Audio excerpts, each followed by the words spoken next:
Welcome to Teaching My Cat to Read, the very serious book review podcast. I'm Eli. I'm M, because all the cooler letters of the alphabet were taken.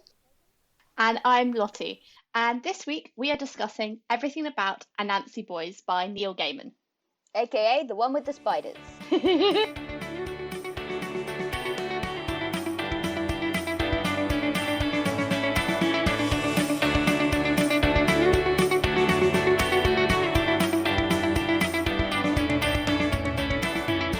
So I hadn't read this book before. It's been on my to read list for ages, and I got through it in about 4 hours, maybe. Yeah, it was about that. Not that short of a book. Really easy to read. Really I blew through it, which I think is a hallmark of Neil Gaiman stuff, because I did the same with American Gods.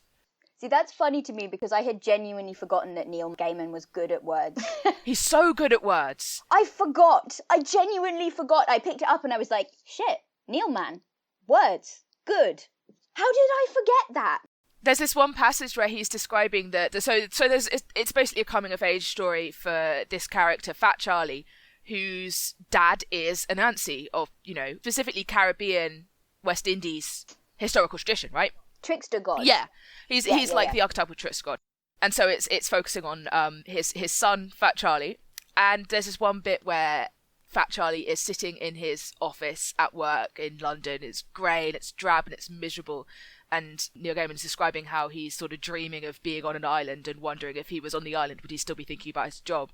And it's just so evocative. It's like he really nails a very relatable mood there. Yeah.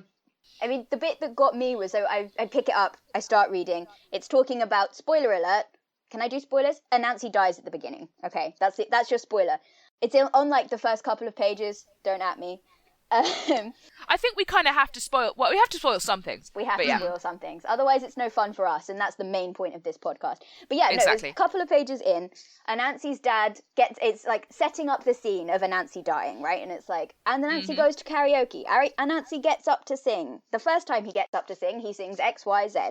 And there's a bit of banter about how cool he is and how much fun everybody's having. And then it goes, and the second time he got up to sing, he ruined Fat Charlie's life. And it's so good. It's just so good. I love it. I was just like, oh yeah, that's how to open a book. Good job. I'm not gonna lie, I'd never read this book before. I've never read any Neil Gaiman. When I started reading it, I just find it difficult to get into. And I think that's just because I've been reading one genre repeatedly, probably throughout my degree and first few years after finishing my degree. And so it was quite interesting having a new topic, a new writer to get into. So I initially found it quite hard to get into the writing style, but then, like you say, I just read it in one go, in half a day, and just did it in one go. It's just eminently readable, isn't it? It's just, there's something, it's so I don't want to call it spare, because that's kind of, I don't think that's necessarily true, but it's very economical. Which still isn't quite, because that makes it sound boring. It's not really what I'm going for, but they're just he doesn't need to use many words for you to know exactly what he's talking about. It's very direct. Yeah, he does a lot with a few words, but it never feels like he's trying to conserve the words, He's not Hemingway. No, yeah. Thank I refuse to read Hemingway for this podcast, by the way, just in case that wasn't clear already. I think that'd be too above brow for me. No, he can just be the punching bag. But yeah, I mean, you can see as well, whenever I think of Neil Gaiman, I think of Terry Pratchett, and I hope at some point we're going to dip into some Discworld on this podcast. But you can see why they worked so well together on Good Omens. Yeah. Because he's Neil Gaiman's very good at getting at the humanity of his characters. They feel like real people. Yeah. Without him having to do a lot of work to make them feel that way. Yes, yeah. I mean, Rosie's mother, for example, is a really good, I think, example of this, because you get sort of one or two descriptions of, not even of her, but of her life. There's, I think there's a description of her flat at one point, and suddenly you have this full, complete image in your head of this woman. It's evocative, yeah. Yeah, exactly. And I think she's a really interesting character because, again, like you were saying, he really gets at the humanity of people, and it would have been so easy for her to be the joke that's sort of set up by that very sad, sort of bitter description of her flat. you know, and like the fact that she only drinks bottled water and she doesn't eat very much. And like, it would have been so easy for that to just be something that like was a throwaway terrible stepmother joke. But like, it's not resolved exactly, but it comes back at the end. There's like not a throwaway. There's a line that's just like, oh, you never really, where you realise that she stopped really eating after Rosie's dad died. Yeah, and he was a chef. And suddenly it's a real thing. Suddenly it's a real person thing and not just this throwaway joke that you weren't going to think about again. And I found that really powerful, actually. Yeah, he sort of takes that almost caricature and then goes, well, what would make a person be this way? What would that person's life be like? How would they think? And she's not a major character, but her character informs Rosie's character, who is a major character. Yeah. And it's just like, no part of the book lacks for attention paid to it by the author. Yeah, there are no throwaway lines, really. Yeah. And it doesn't come across as feeling like, you know, oh, you must be paying attention to every single thing that happens, like, you know, in Game of Thrones or something, where every single line is a portent. It just feels natural in the way that real life is. That Yeah, absolutely. The callbacks feel very like, you don't need to notice that they were mentioned, that these things were mentioned earlier for them to still have power. Yeah. But so frequently you do go, oh shit, that was what he was talking about before with. I mean, one of my favourite examples is in one of the many stories that Fat Charlie tells about his dad, sort of early on. So the thing you need to know about their relationship is basically that Fat Charlie finds his dad incredibly embarrassing. And his dad is just having a wonderful time all the time. So like Fat Charlie tells a lot of stories about, how times he was very embarrassed by his dad, and his dad is clearly having a whale of a time. But one of them thrown in there is a story about them walking on the beach and his dad trying to convince him that mermaids are real. And I think, I can't remember if it's his dad or the mermaid that tries to explain to him that, like, if you cut a starfish in half, you just get two full starfish. It's his dad, because Fat Charlie never sees the mermaid. And so he thinks his dad is just, like, taking the mick out of him the entire time. Yeah. And then there's a scene at the end where you meet like Fat Charlie takes his kid to meet the mermaid. That was so sweet. I cried. Yeah, but like so that was a nice mirroring, but that actually wasn't the bit that I was thinking of. No, it's about the starfish, and if you cut a starfish in half, it'll become two starfishes. Starfishes? Yeah, and that's exactly what's happened to Fat Charlie. Which brings me back to, I was supposed to do the bad summary at the beginning, and I completely forgot. So here it is for you. Florida man out Florida manned by second twin who he has forgotten, who may or may not be a god. Yep. Alternatively, the birds too, electric boogaloo. And basically the sort of premise is, or not the premise, but inciting incident. The culmination of that story about the starfishes is that Fat Charlie and his brother used to be one person, and then they weren't. For which reasons? And there's this realization later on in the book that the happy ending for them is not reintegrating into one person again. It's that they've each become their own person with their own flaws. They're not half of anything. Yeah. And I really love that. I thought that was a really good moment, yeah. I definitely felt like when that realization came, for me, like the plot sort of flowed, because they recognize that, like you said, they are each to themselves. They aren't half of one whole. They are a whole of each of them. And then that gets driven home by Rosie looking at them both side by side, because Rosie is Fat Charlie's fiance at the start of the book, and then ends up dating secret other brother Spider.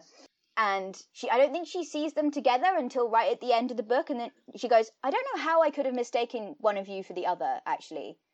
Just to like really hammer home that like these are two separate people.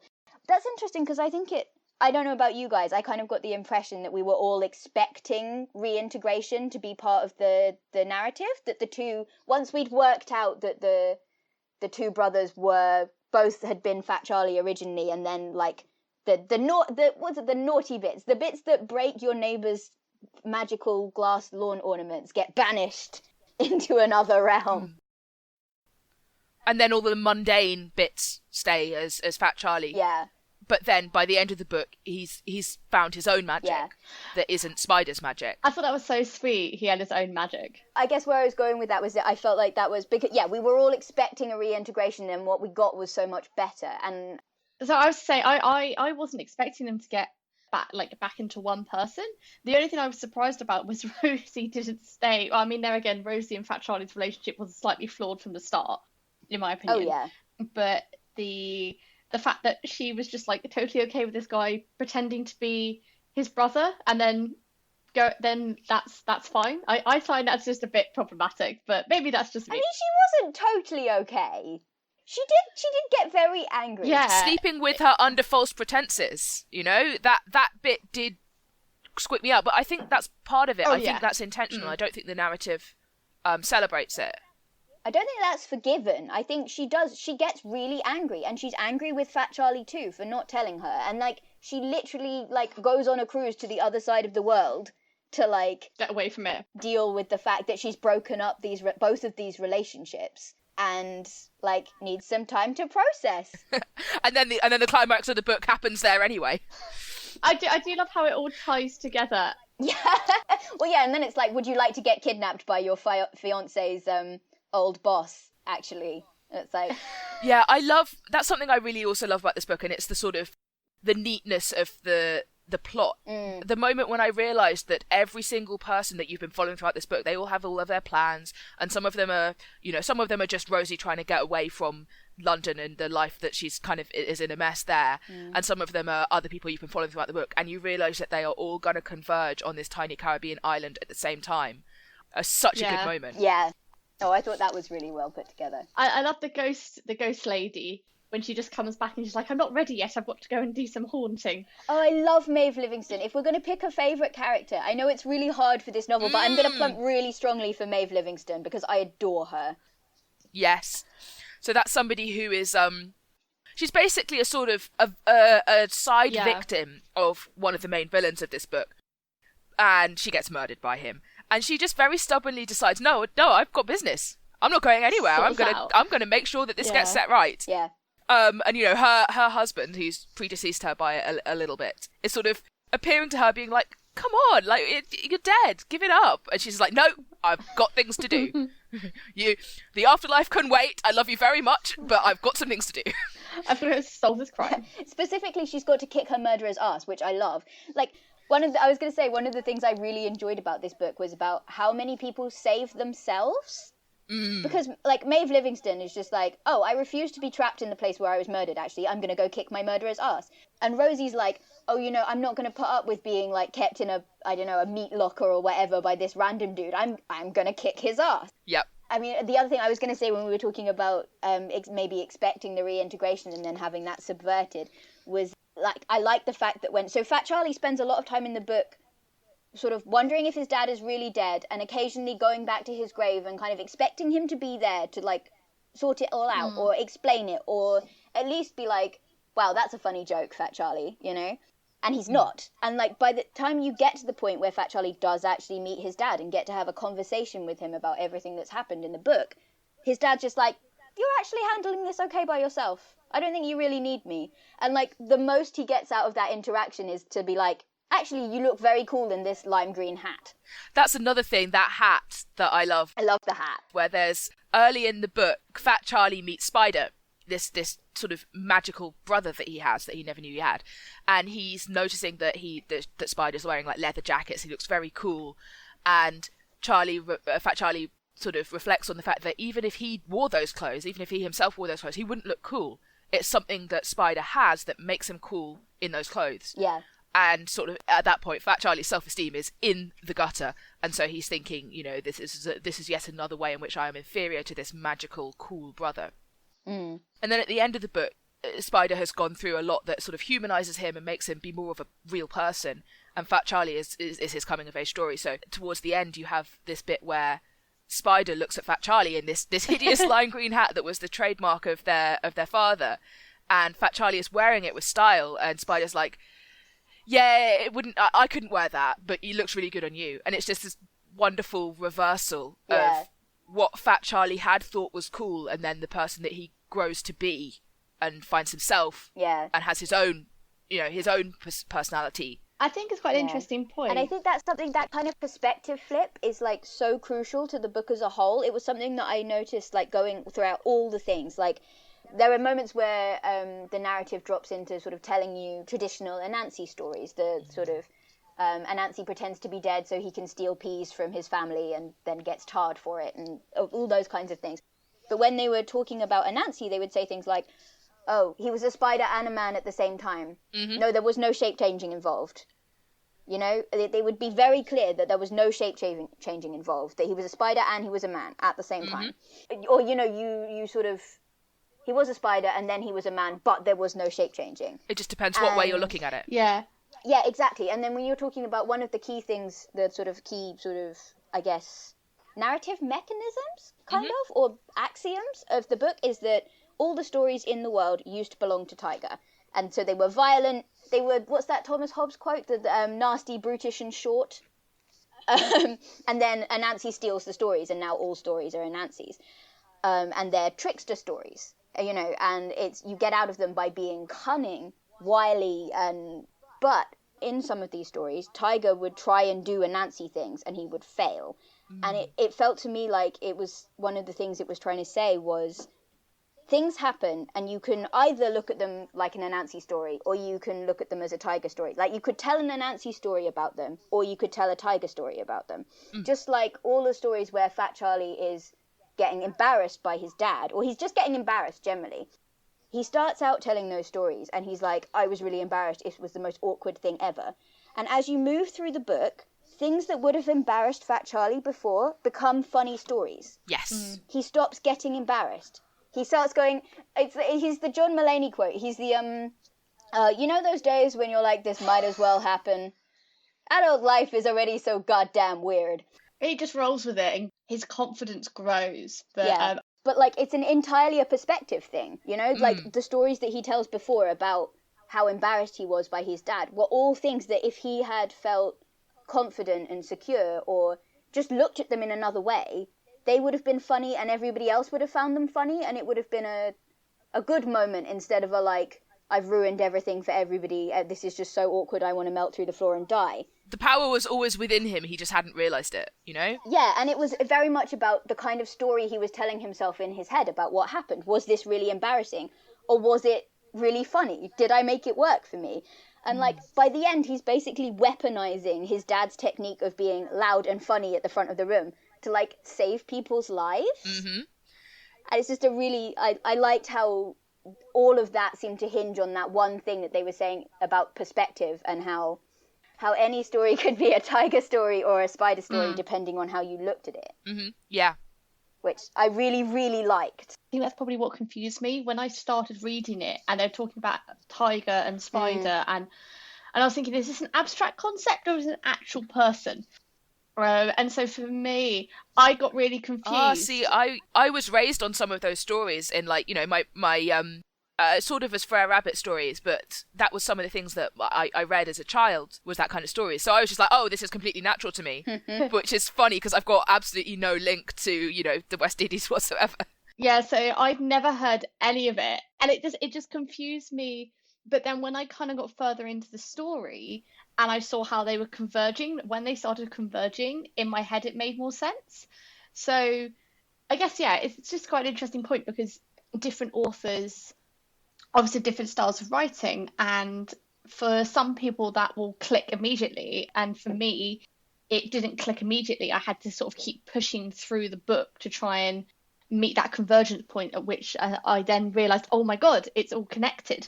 Yeah, it's interesting you say. I'm now trying to work out whether, because it was one of the things I did get. I felt like it felt quite natural to me to have that kind of blurring in and out of, like, here are some folk tales and here's what's happening in the novel, and here are some folk tales and here's what's happening in the novel.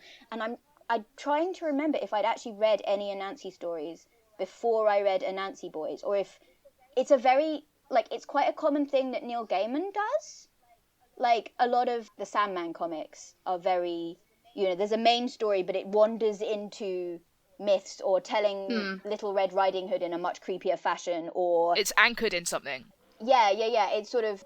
It wanders in and out of a bunch of different stories, some of which you are familiar with and some of which you aren't. And it was something that if I had read those first, I was very familiar with already, but I genuinely cannot remember the order in which I read Neil Gaiman's stuff. So I don't know if it... Yeah, having never read any Neil Gaiman, I think that probably also was like a double whammy of never reading this person's writing style and having no background. But that doesn't take away from the fact, I think the writing is very clear and to the point. I really enjoyed that sort of succinctness of, like you say, Fat Charlie, his dad did one thing and then the second time he just ruined his life. And it was just very succinct, to the point, no waffliness, done. But I like that.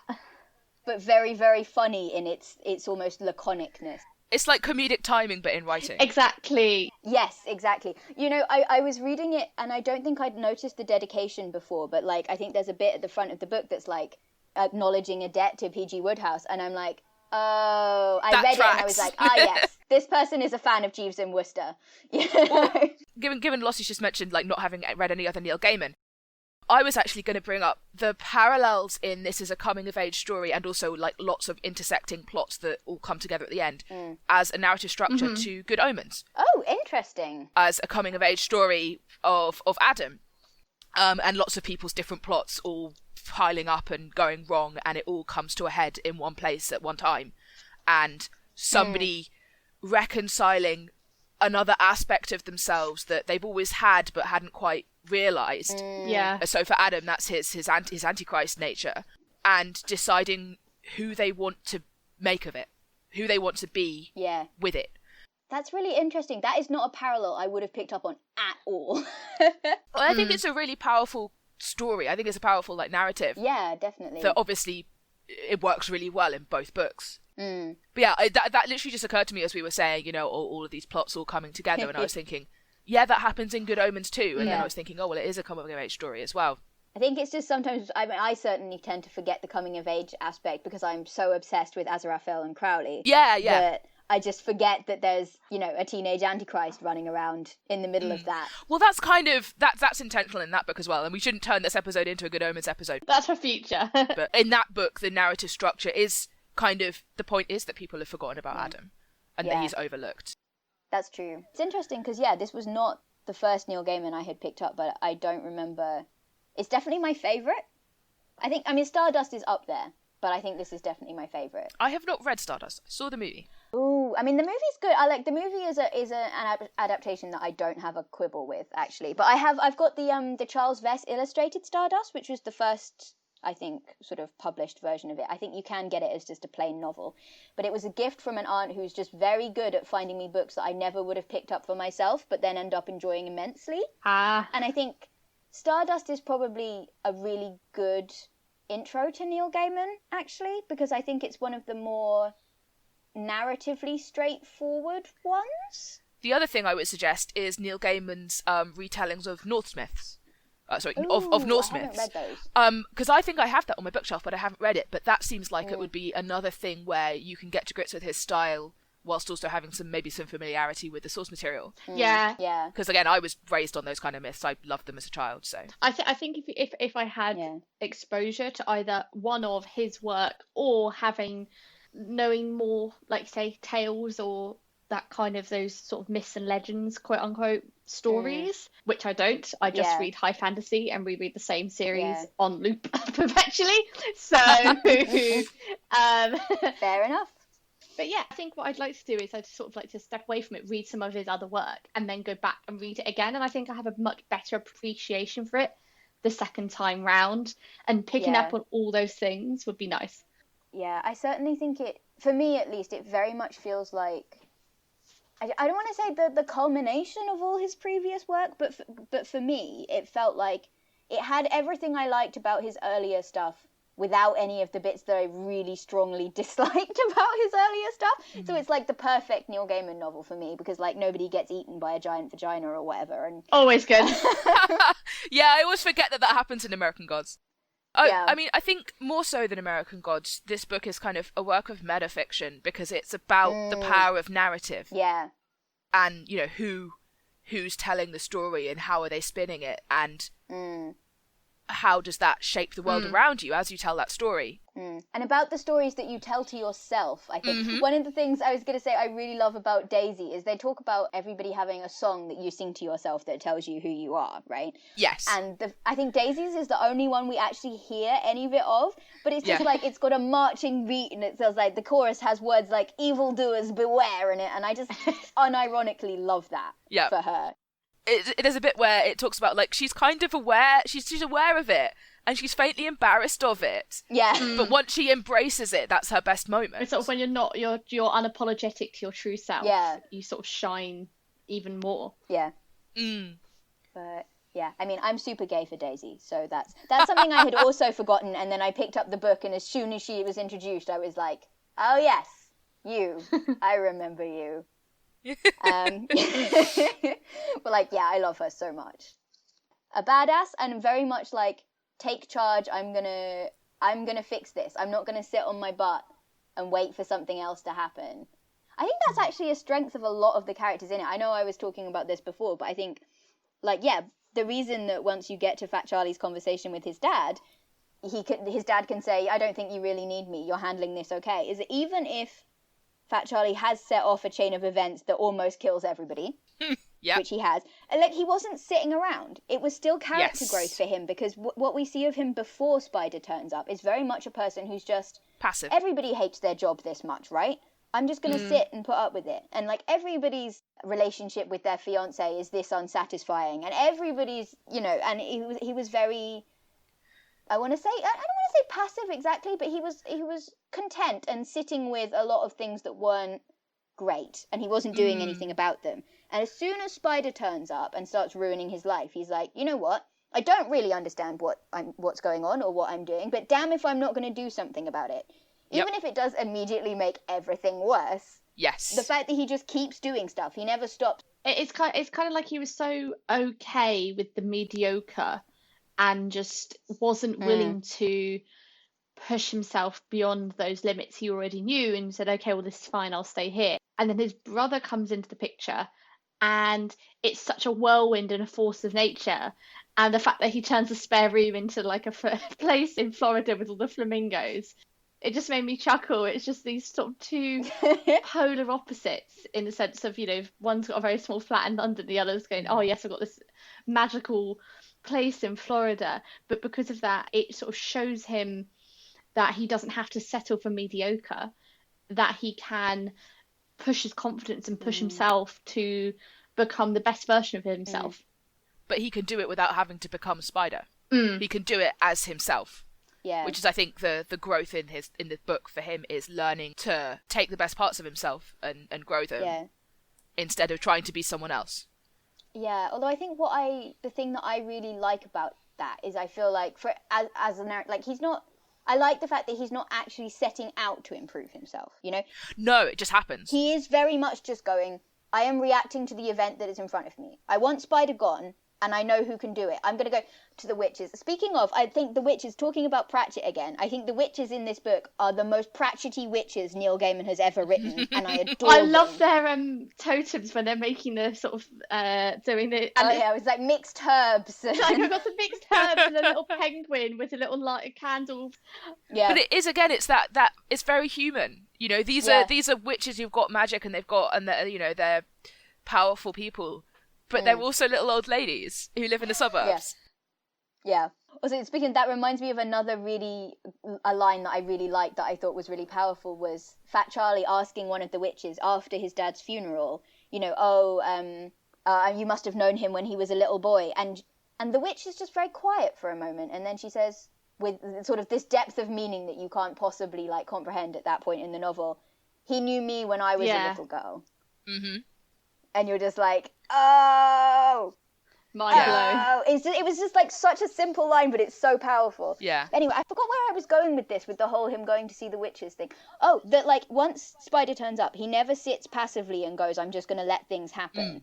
He's always like, but it's always very like, it's not him deliberately going out and trying to be a better person. It's just him going, I'm making the only choice I feel capable of making in this situation, which is to flail around and try and get Spider gone. And then he's like, oh no. Speaking of, you reminded me with the flamingos, I love that Spider's whole like, oh, I've made this magical room in Charlie's flat where, that's twice the size of the actual flat and has a view of Florida and all these flamingos and stuff. Comes back to bite him on the ass when Charlie gets the favor from the bird woman, and suddenly the flamingos are like, what if we ate you though? Yep.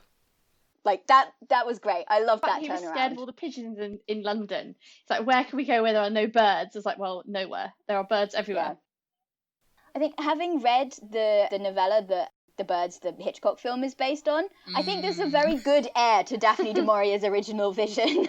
Like, it is that kind of like the statue paranoia after you watch Perils. Yes. Because suddenly you're like, oh shit, they really are everywhere. Mm-hmm. And that was done very, very well. I liked that immensely. Like Fat Charlie's whole thing when he's like, he's been imprisoned because people think he's been doing financial shenanigans, when in fact it's his evil murderous boss. And so he's in prison and they take him out for exercise, and then all the birds are watching him and they're like, we don't like this. And Fat Charlie is then actually quite pleased to go back to prison in the cell in like the basement of the room with no windows. He's like, yes, the only place in the world where the birds can't get me. Yep. Which is deeply entertaining to me. I was going to ask you, like, what were you guys expecting when you came to this? Because I know, like, I've read it before and I was kind of... I know I said I forgot that Neil Gaiman was good at words, but I was expecting to enjoy it. And I did remember, like, the whole Anansi, like, spider story, tiger story thing was something that really stuck with me. So I kind of, I didn't have expectations per se. But I was wondering what you guys were sort of thinking when you picked it up. What were you going to get? And then how was that different from what you actually got? I think I was expecting American Gods or something very similar to it. And it is comparable in a lot of ways. It deals with a mythology and inheritance and, deciding who you're going to be in and amongst a lot of confusing things that you don't understand. Yeah. I think it's funnier. Oh, it's definitely funnier. I think it's more lighthearted than American Gods. And I think it's sort of... I mean, I actually forget how American Gods ended, pretty much, but I think it has a more unambiguously happy ending for everyone involved. Yes, definitely. Except Graham Coates, obviously. Graham Stokes, you mean? Yeah, exactly. I love that turnaround so much. Yeah. And, assured me that I would get through it really fast, and I did. And I procrastinated till the last minute and then read it in one sitting. So...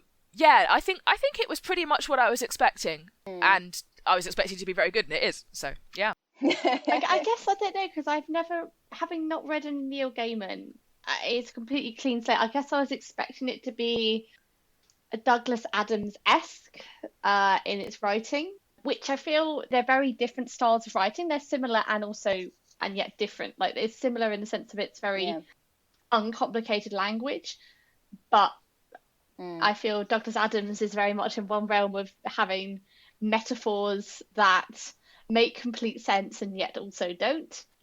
Douglas Adams is a lot more absurdist. Yeah, whereas this is a much more practical. And I guess, I think, like I said before, rereading it, I'll probably have a better appreciation expecting the writing style. Yeah. So anyone who's listening to this, if you struggled the first time, I would definitely recommend probably reading some of his other work or just giving it a break and then coming back and reading it again. And I feel we have just a much better appreciation for all those little tidbits that are dropped at the start and the language and the succinctness of the language. The second time round when you know roughly what's going on and roughly what he's trying to say. I would recommend Good Omens as an aperitif for this. Because... okay. Well, because if you are more familiar with like the Christian canon and mythological framework, that's true. That's the mythological framework that Good Omens plays with. Yeah, that's a good point. And it's also not only Neil Gaiman; it's Terry Pratchett, who I think is easier to read in general. In some ways, yeah. I was gonna say it's interesting that you mentioned Douglas Adams because I feel like this is the most Douglas Adams that Neil Gaiman ever gets. But for me, the main difference was I feel like. This is not a criticism. I want to make that perfectly clear because I love Douglas Adams, but I feel Douglas Adams is more of a rambler. Oh, it's such a ramble. Yeah, it's... But this book is so tightly constructed nothing is wasted. Everything comes back to bite you at the end. Even like throwaway jokes, like I was saying before, like the Fat Charlie talking about how when his dad names stuff, the name sticks. And there's a dog on the street that has that's like a prize winning something or other. And he just looks at it and goes, pretty goofy dog. And then everybody calls it Goofy, and it like determines that dog's entire life. And then at the end you get the tiger roaring at Charlie, and Charlie roaring back, like taking the piss out of it, basically making it hilarious. And everybody's going, pretty goofy roar actually. And like just little things, and it all comes back, everything in it is used and important and like plays into like the narrative and the theme and the structure of everything. And I really like that. I really like tightly plotted things. Mm-hmm. Everybody go watch Leverage, by the way. That's the thing that this reminds me of. I was going to suggest Black Sails, which is a very different energy, but again, very very tightly plotted meta-narrative. Yes. I would say dark, but nobody else has watched my weird German sci-fi. Oh, is that the German one? Yes, and it's so good. I recommend anyone listening to this podcast to watch it, because it's just you watch it's very very well plotted, and you can rewatch it from the start, and there are those callbacks that you never noticed before that you'll spot. Yeah. And so think about it. Yeah, it probably is very similar to that, but in the same way, it is one of those shows that if you know nothing about it and you're not invested in it, then it's quite difficult to get into. But once you're sort of over that hurdle and you see the plots coming together, you just want to find out more. And I felt exactly the same with this book. That's cool. Yeah, I was going to say, that was the other question I had, completely unrelated, was, once again, who should you fight? I was just about to ask this. There's an obvious answer here, which is Graham Coates. Yes. Yeah. He's such an arsehole. And it's another reason why Maeve Livingstone is the best character, because she's just like, I'm going to fight him. This is the thing for me, is that like I could not possibly fight Graham Coates better than Maeve Livingstone has done. I couldn't possibly do it. No, but that doesn't mean you shouldn't try. It's not who could you fight, it's who should you fight. That's true. Also, to be fair, to break out of the box here, I do kind of want to fight Anansi. Not because he's done anything wrong particularly, just because I think it would be funny. Yeah. He doesn't deserve it for anything in particular, but it's something that should be done, Yeah. He feels like a fightable person that I ought to see. Rosie's mother, I feel, also. Oh no, I love Rosie's mother. Nobody touch Rosie's mother. I feel sad for her. I don't know, because I feel somewhat sad for her, and then at the same time, like for example, when Rosie's talking about, there was a bit about talking about the wedding, and then Mum's just getting so overbearing about it's kind of what the mother wants, not what Rosie wants, and I'm just sitting there going, that's so common though. That's such a trope. I'm just like, oh, can you just it's not your wedding, it's your daughter's wedding. Let her do what she wants. So a hobby that I have to feed my drama llama, because my own life is not very dramatic, which is how I like it. But I frequent the drama subreddits that exist, such as the relationships ones and the Am I the Arsehole, where you go with a moral quandary and you ask for judgment. And it is so common on there to see, particularly parents of the bride, taking over wedding planning. I don't disagree it doesn't happen. I just think it's not really excusable. I just feel it's something that it's a trope, but I feel she needs to be called out on it. It's like, no, it's not your wedding. Yeah, no, I see. I think the point that I would want to make about that is that I think it becomes another example of Neil Gaiman taking a trope and then explaining why somebody might be that way. And in Rosie's mother's case, it's because she's lost her husband, and so this is a way for her to sort of, I guess, get some of that back in the planning a wedding and romance and commitment and marriage. She doesn't have that anymore because he died. Yeah. And one of the things that I really like about this novel, and I think plays into the character of Rosie's mum a bit, is the complete lack of judgment I felt about the character. Like, I didn't feel like Neil Gaiman at any point was pointing a finger at a character and going, I don't like this one and you shouldn't either. I felt very much, I think Rosie's mother is a really good example of that, because like she's a difficult character, she's unpleasant to characters that are more sympathetic, and she gets people into trouble. Like that moment on the island where Rosie's like, this guy's a creep, we shouldn't go with him, and she says, no thank you, we shouldn't go up to your mysterious murder mansion with you, random stranger. To see the cask of wine in your basement. Yeah, exactly. Yeah, it's like mildly problematic. And but just out of sheer contrariness, her mother is like, we'd be delighted, actually. Like, she's a really difficult, unpleasant, hard to like person. But the novel makes very clear she's still a person. Yeah. With, like, humanity and things, it's very non-judgmental of her. It just lets her sit there and be awkward and contrary and difficult, while still at the same time, and not at all excusing that, while at the same time being like, she has some reasons, they're not all good. And also I liked that, I can't promise you that, I'd like to tell you that she was a much better person and she never nagged anyone ever again or whatever after this experience, but she wasn't, and she didn't. She was still an awkward person who was maybe a bit less hard on her daughter. But she was still worth saving. It was still... exactly. She's still a person, and we're going to look at her in her entirety and her complexity and accept her humanity, even if we're not, like, we don't have to like her. But I really appreciate that in writing, when writers are like, this character is neither good or bad. I refuse to let you categorize them as either good or bad. They are simply a person. And that means that they're complicated and interesting and difficult. Going back to, like, none of the characters are ones that Neil Gaiman points at and says, oh, you shouldn't like this person. Even Graham Coates, you could tell he had fun writing him. There's a certain glee in the... He's just so slimy and so completely out for himself that it's just... It's... And Neil Gaiman knows that you know that man. Yes, exactly. He's... Again, it's an example of him sketching a character without actually having to do a lot of heavy lifting, because he's relying on you just knowing what he wants you to imagine. You know, you picking someone from your own life. I mean, it's very... I don't want to call it a caricature in the sense of, like, you know, there's a stereotype that he's lampooning or anything. But I think in terms of a caricature as a portrait that picks up on the really crucial identifying details and really goes ham on those, and then, you know, it's not a filled out portrait. You know, it's a very light sketch, but at the same time, it captures the essence of somebody. And I think that's what a lot of, like, Neil Gaiman's character work in this novel does. It's like, it picks up the most important details that make them the person that they are, the very essence of them in all their, like, complexity. And then you don't need anything else. You know, it's done very lightly and very deftly and with very little work, or, like, obvious work. So that actually brings me on to something else I was going to say, is, like, what's your mental image of the characters like? Because I was just thinking that Graham Coates should be played by Bill Nighy. Yes. Ooh! I never would have gone with that, but now that you've said it, I'm like, yeah. That's my image of him. Just as sort of, he does a very good, like, dissembling, like, oh, I'm definitely not cheating people out of money, or I'm a bureaucrat, but then he could turn around and be really smug. Yes, no, I could really see that. I think that's that's a really good call.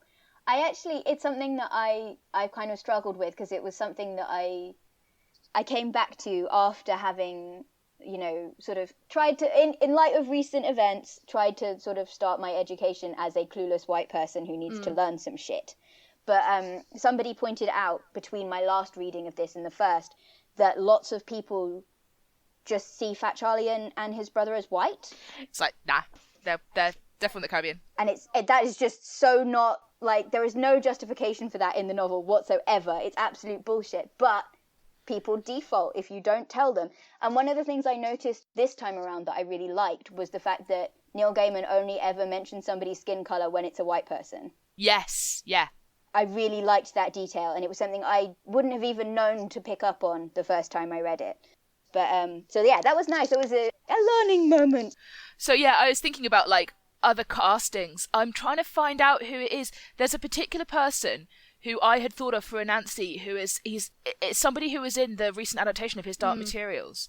And he's one of the Egyptians. Yeah. And it's this, he's this sort of fairly short-statured, very, like, old looking, but you know, you could absolutely see him, like, tap dancing or whatever. I know the guy you mean, but I've completely forgotten his name. And I'm looking through the IMDb now, and it's not the person it's not Lucia Musmati, who is a different person entirely. Because he's quite a physically powerful person. So who is it I'm thinking of? But yeah. I mean, I quite like the guy that plays him in American Gods, actually, and I've forgotten his name. It's Orlando something. Oh, yes. Hang on. I'm looking it up. We're all going to Google. Google. Yes, Orlando Jones. Yes. He's so good. I saw him in Sleepy Hollow first, and I really, really liked him. And then, I think it sounded like he did a really good job in American Gods, and that's kind of at least partially what I'm picturing. Although I think also maybe Cab Calloway a little bit. I think I saw him. Was he in Breaking Bad? I don't know. Oh no, I'm thinking that he has the energy of Giancarlo Esposito, who is obviously South American, but he's got the sort of mischief energy as well. Yeah, an energy for shenanigans. And also when I was thinking of like when I was reading this, and you've got this really cool leather jacket wearing like party boy who shows up, and I was just thinking of John Boyega. Oh my god, yes, that's such a good. Yeah. No, because you could see as well with if you had cast somebody as Fat Charlie, who if I saw this adapted, I want it to be a fairly unknown actor. I feel for the main role. Because he's meant to be an everyman, and then obviously you have someone like John Boyega who has the star quality, right, to play Spider the brother. But he has got a sort of roundness to his face that you could play with the, if Fat Charlie is still a little bit soft and chubby and not not jacked, you could play with that as a point of looking like each other or having something of each other in the face. Yeah, it's not an actual actor, but the other person that I was picturing for Fat Charlie was all the fan art of Juno Steele from the Penumbra podcast, which I'm not sure if any of you have seen the art or if you've ever listened to it, but I've never heard of it. Only what you've reblogged, yeah. Okay, but yeah, the main character from one of the main storylines of the Penumbra podcast in my head makes a very good Fat Charlie. But... Nice. Oh, that was a question that just came up when we were talking about this. But would you cast the same person or not to play Fat Charlie and Spider? How would you deal with that sort of the fact that people confuse them all the time? And then by the time we get to the end, people are saying, actually, you don't look anything alike. How do we play that in a casting? I think you just have them look different, because otherwise the audience would get confused. Yeah, and I think you could probably, given going on about my Joe and Sci-Fi Show Dark, love it, but the casting of that is so, because they have effectively three times for the same characters. And even though you're thinking, do they, I can't remember who's who, they look similar enough that you think, actually that person could age into this other person. Yeah. Haunting of Hill House did that very well, playing with timelines, and the child actors look like they grow up into the adult actors. The other thing this makes me think of is that trope in genre TV where characters are possessed by other people or body swapped or just Tatiana Maslany generally in Orphan Black, but the fact that it is possible for a single actor to make you forget that they're playing that they're the same actor playing two entirely separate people in the same scene. Oh, it's so good. If you could find somebody that good, or you found somebodies who were very good at taking on each other's mannerisms or having very distinctive mannerisms. I don't know. I feel like there's a couple of interesting ways you could play it, potentially. Yeah. Here's the issue, though. Who do you get apart from Eartha Kitt to play Rosie's mother? Because she's described as looking like Eartha Kitt. No, you have to get Eartha Kitt. Yeah. Although I'm not sure. I don't know that would she want to. I mean, she's dead, so. Yeah, you're right. That is a barrier. I mean, unless you're gonna do a Peter Cushing. Oh no, and no, recreate her. I don't like that. It's a bad time. No, that's fair enough. Yeah. It's too uncanny valley. especially if they're on screen for too long. Yes. Short scenes like Leia at the end of Rogue One. I'm I will accept that, but yeah. Yeah, I agree. I think it's a little uncanny. But, it's just a skeletal Eartha Kitt is how she's described. Which, again, makes me not want to fight her, partly because I'd be afraid of, just completely breaking all her bones, but also because that sounds uncomfortable. Yeah. As a sparring partner. Yeah. I mean, I wouldn't fight her anyway, because, like I said, I like her. Yes, indeed. Right, so we've got to the part of this week's podcast where we consider what the cat might think of this book. I mean, there's a lot of crime, so There is there's a lot of a lot of crime, so that's gonna rate it highly. There's a lot of birds for her to chase. Feathers. There's feathers in the hat. Yeah, there's lots of birds for the chasing. Do we know if she wants to chase birds? I've never seen her like. Yes, she does. Whenever there's a bird outside my window and it makes a noise, she sits up on the bed and stares out with her little wide eyes, aiming for murder. So there's a lot of scope for her murderous impulses. Okay, so that's pretty good. Also, lots of crime. And she is a little trickster as well, so I feel like she would appreciate that. Does she want to be in Anansi stories or tiger stories, though? Where do we think she falls on that spectrum of, like... Oh, cat stories! The cat stories that she tells, such as, I've never been fed, not once, not ever, and I promise I wasn't trying to get into the kitchen, how dare you accuse me of this? Yeah. I think she would really like this book. Even if she is completely uninterested at the moment, being curled up in the corner of my room right now. What do we think? 9 out of 10? 10 out of 10? I think 9 out of 10, with the only exception being that there should be some cat stories. Yeah, there are no actual cats in it. There are only tigers. It's true. that would make it a 10 out of 10 for her. Yeah, I think. I agree. Yeah. So better than Pride and Prejudice. Then. More up her alley. So much crime. Right. So what else have we been reading recently? What have you been up to, Em and Lottie? I read one more page of German Harry Potter in a vague attempt to try and expand my skills during pandemic. TM? The event. Yes, the event. Do not talk about the event. I finished listening to Hitchhiker's Guide to the Galaxy, which I thought was a very good and audiobook format, quite easy listening. It was a radio show first, so that doesn't really surprise me. As I've been reading a stupid amount of things because I was house sitting for my parents last week, and because the whole communal hanging out with people and then also watching telly thing means that there's only like one television show that can be on at once, and I never win when it comes to what television show should be on. I always end up doing a lot of reading when I stay at my parents'. What's that? Now I have to pick highlights. That's bad. So I started Living a Feminist Life by Sarah Ahmed, and I'm really enjoying that. It's turning my brain inside out, but in a fun way, I think. It's really interesting. One of the sort of the things that she talks about early on is sort of examining the words that we use, and not in sort of not the traditional, but the very social justice warrior way of kind of, is this problematic? What is its history? But kind of just turning it around in your mind and going, what are the different implications of this? How do we, that just sort of flows into like the way the sentences are structured and things. It feels almost like poetry in places, which is really interesting to me. But yeah, it's turning my brain inside out. Can recommend, but also, yeah, be prepared for that. And what else did I read? Oh, I read one of the... Have you guys heard of the Dorothy L. Sayers mysteries, the Lord Peter Wimsey? I haven't. Yes. Okay, I love them. But yeah, there's the original ones by Dorothy L. Sayers, and then Jill Patton Walsh has done a few. And so I read one of the Jill Patton Walsh ones over the last week. I think it's the Attenbury Emeralds is the one that I read. So the Attenbury Emeralds is famously Lord Peter Wimsey's first case, but there's no novel about it. So half of the book is him telling his wife about his famous first case, and then the famous first case coming back to bite him in the arse, basically. But they're very fun in the way that, like, I think a lot of Agatha Christie's are very fun. It's a similar kind of writing style. And I mean, for me, like the main benefit of this book was that it's set after the main run of the series, so you get your happy OTP being like old and crotchety together, which I love. So, but yeah, I can heartily recommend them. They're a lot of fun.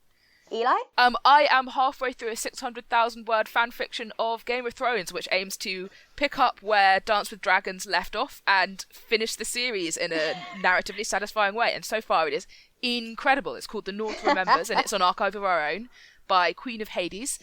And it's just eating up all of my time at the moment. It's so good, and it's very much in the style of George R.R. Martin as well. Like, I can't, if you like Song of Ice and Fire, and you want to have an ending to the book series that is narratively satisfying, I think this will absolutely deliver. As I say, I'm only halfway through. Yeah. But, you know, in the event that George R.R. Martin never finishes the series, I think this will do it justice, for sure. But also thinking of mystery stories and Lord Peter Wimsey, next week we are going to be talking about Scandal in Bohemia, which is one of the most famous Sherlock Holmes short stories. Featuring the Temptress, Irene Adler. Except she just wants to settle down with her lawyer husband. But that'll be next time. And I'm really excited to talk about that because I was raised on Sherlock Holmes stories. I grew up watching Jeremy Brett. So I'm really looking forward to that one. And I'm very much looking forward to yelling about Irene Adler because that is my favourite thing to yell about when it comes to Sherlock Holmes. But yeah, so that'll be next time. We say thanks everyone for listening. And find us on all the socials. We're on the Twitter, the Instagram, Tumblr, WordPress. It's all going on with all our links. And send us a message if you want to. And recommend us some books to read. Please send your recommendations through. We'll try and get through some of them. Right. Well, big virtual hugs and see you next time. Bye.